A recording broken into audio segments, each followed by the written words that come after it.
Paz do Senhor, meus irmãos, tudo bem? Aqui é o Evangelista Kleber. Hoje nós vamos falar um pouco sobre a mulher de fluxo de sangue, a qual teve um encontro com Jesus e também aquele encontro, com Jairo, também sua filha de 12 anos.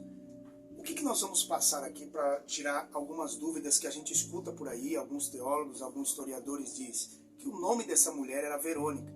E a única coisa que se passa na nossa mente, da onde eles tiram isso? Como eles descobriram isso?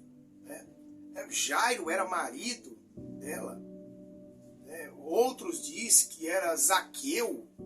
Então, assim, quem era essa mulher? O que a história diz? Da onde saiu disso? É isso que nós vamos falar um pouquinho aqui sobre isso. Eu estou aqui na minha mão com o livro Período Antibíblico, ok? Livros apócrifos, tá? Vários livros apócrifos, tá bom? Que eu tive que ler para alguns deles para saber da onde eles tiraram essas informações. Não é só trazer qualquer jeito para você, eu tive que buscar para entender, ok? E é isso que nós vamos falar aqui, tá? Sobre quem era esta mulher Verônica, ok? Vamos lá? Quem é essa mulher? Quem é essa mulher? Ela era realmente a esposa de Jairo? A filha de Jairo era filha dela? Por questões históricas e também por alguma coisa que bate? Bom, vamos lá. Primeiro ponto aqui eu quero dizer para você que Mateus, Marcos, Lucas não fala nada sobre o nome dessa mulher. Nem fala tão pouco de Jairo era esposo dessa mulher. Mas nós temos informações históricas. Não é pseudepígrafo. Isso aí é mentira. São livros mentirosos. Livros que a gente tem muita coisa absurda. Apócrifo. Algumas informações batem com o texto bíblico. Por exemplo, Jesus disse que se fosse colocar tudo o que foi escrito, não ia caber na Bíblia, não ia caber em lugar nenhum. Mas nós temos informações desses livros apócrifos, tá? Que tem algumas informações que batem, que tem sentido. Por exemplo, os dois ladrões na cruz. Tem um nome que não tem na Bíblia, mas alguns livros extra-bíblicos, eles vão falar o nome desse camarada. Então, quem foi que disse sobre essa mulher do fluxo de sangue que se chamava Verônica? Vamos lá? Primeira coisa. Quem era essa mulher? A história contém um relato de uma mulher,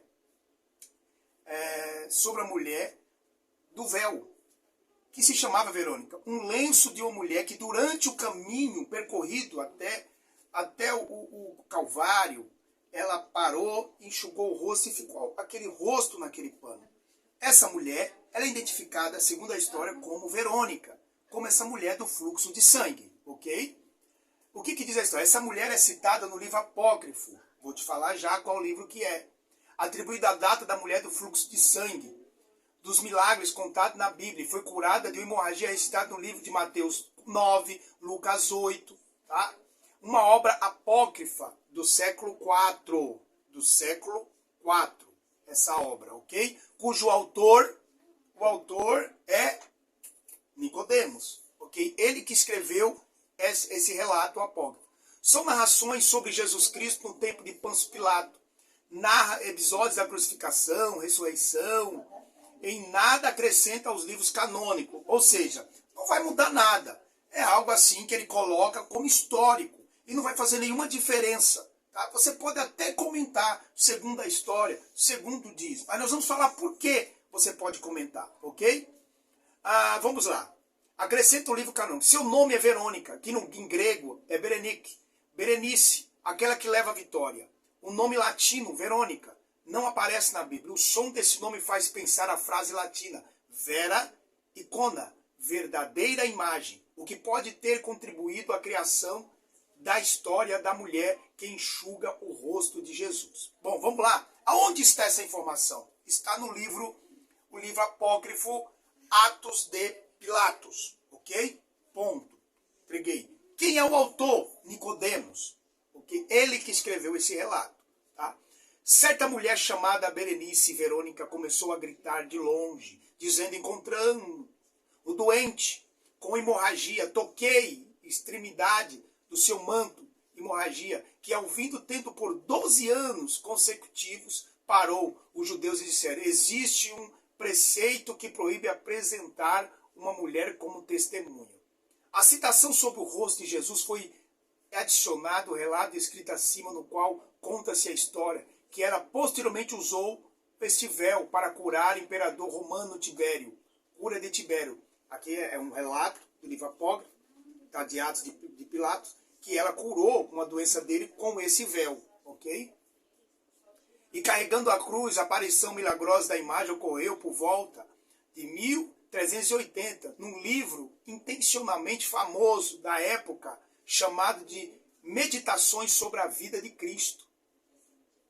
A Enciclopédia Britânica diz o seguinte sobre o relato. Eusébio conta, Eusébio de Cesareia, tá?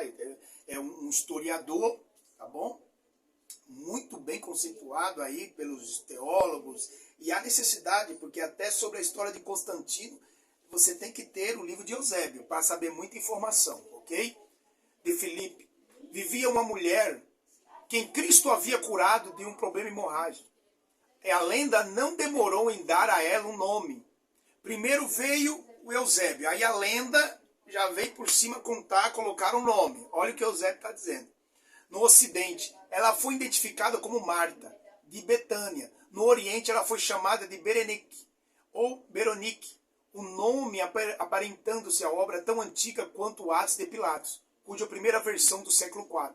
A Enciclopédia Católica de 1913, ela diz o seguinte sobre o crescimento do relato.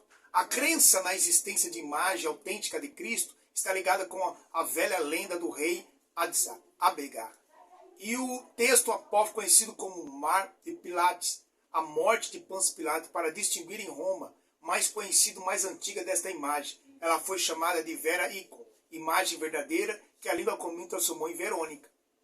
A história da igreja. Justino Marte foi um teólogo romano do século II, ao lado de outros defensores da fé, tomada a oposição da fé cristã pelo Deus filósofo contra falsas religiões.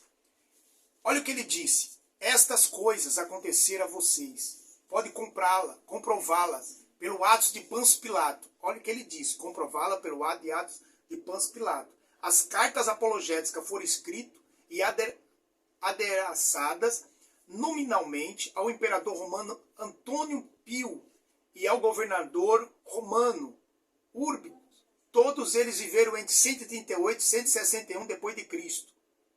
Desta forma, podemos concluir que, pela tradição da Igreja Católica, foi introduzida a história sobre uma mulher que enxugou o rosto de Cristo durante a Via Cruz, na sua liturgia, no período da Páscoa. Mas das 14 estações da história verônica é celebrada, essas sessões mediterrâneas, via sacra, são baseadas na tradição etapa que apresentar as cenas da paixão de Cristo.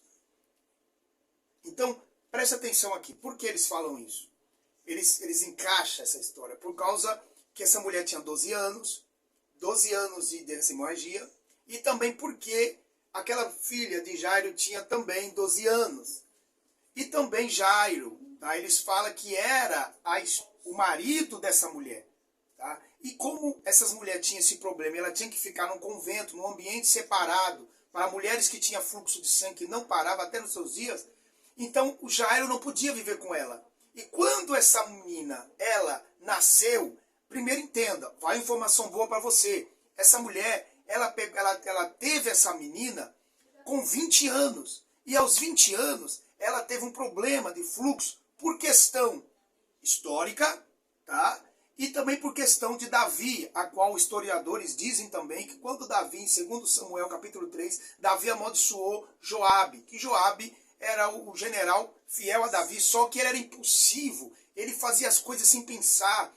Davi falava para não fazer, ele fazia para agradar, achando que estava fazendo certo e fazendo errado. Como assim? Davi falava para não matar, ele matava, como foi com seu filho Absalão, dentre outros que Davi falou para não fazer. Então todos que se rebelavam contra Davi nem mandava, ele já ia e fazia, e depois Davi falava, por que tu fez se eu nem mandei? Então era aquela pessoa que fazia do jeito que queria, aí achava que estava agradando. Enfim, Joabe foi amaldiçoado por Davi por matar seus próprios parentes, porque Joabe e esses outros generais é tudo parente, e Joabe foi amaldiçoado. Davi amaldiçoou ele, né? Sobre a sua casa, sobre as mulheres, os seus filhos e etc. Então, essas mulheres tinham fluxo de sangue e muitas morriam. Então passaram-se 1000 anos e a cada 100 anos essas mulheres morriam. Só que quando chegou na hora dessa mulher, do fluxo de sangue que nós encontramos no Novo Testamento, o próprio Jesus quebrou essa maldição que foi dada por Davi. Porque Davi, tá, ele é essa geração de Jesus. Davi é a geração, é a raiz que chegava até Jesus. Então Jesus, sendo parente, próximo, bem próximo de Davi, é a geração de Davi, tá? Essa mulher automaticamente faz parte, assim diz a história, que ela fazia parte da família de Jesus.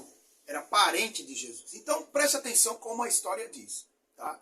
Então, se Davi maldiçoou Joabe e a sua geração, só que Jesus, como sendo o parente mais próximo e maior do que Davi, quebrou a maldição dessa mulher. Ok? Chegou a 10ª geração dessa mulher e ela não morreu. Que já era para estar morta essa mulher. Porque 50 ml de sangue por dia era para ela estar morta entre 20 a 3 meses, era para ela ter morrido. Mas Jesus ali deu graça e força e ela conseguiu chegar até Jesus. Então, o livro apócrifo de Nicodemos, Pôncio Pilato, ele vai falar toda essa questão sobre essa mulher. E a Igreja Católica do século IV, ela pegou e acrescentou esse nome a Verônica, por questões históricas, por questões passadas verbalmente. Porque Eusébio comentou, Eusébio falou sobre essa mulher de hemorragia, e aí a história acrescentou o nome, ok? Então tá aí da onde saiu toda essa história da mulher de fluxo de sangue. Deus abençoe sua vida e obrigado por aguentar aí esses minutos. Nem 12 minutos é de conhecimento para você. Fique com Deus, em nome de Jesus.